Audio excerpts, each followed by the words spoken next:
beating the January blues is to support Mr. Miller. Although that might make you a little more depressed. Hi, it's Mary from Smile. You think you've got the blues bad? I've just come back from a month in Australia and the weather was 42 degrees and smoky bushfires everywhere. My top tip is to get a good night's sleep if you can. I'm super jet lagged, so that's not easy at the moment. And also exercise. So regular exercise, regular sleep.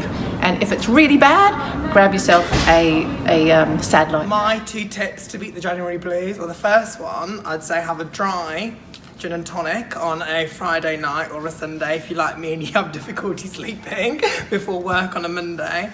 And the second one would be my lovely little French bulldog called Coco. If you haven't met her already, she will be going on social media. She's fantastic, she's joyful, so get yourself a puppy. My top tip for beating the January blues is to take your dogs for a nice long walk.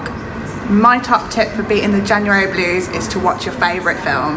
So my top tip to beat the January blues is to spend as much time as possible with the family.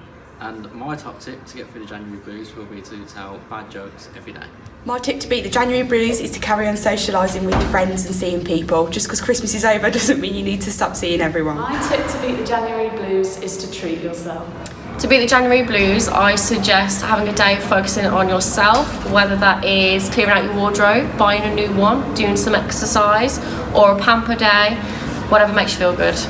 And I say to spend 5 minutes journaling down your thoughts, everything on paper, have a look back on it and see what kind of changes you might be able to make.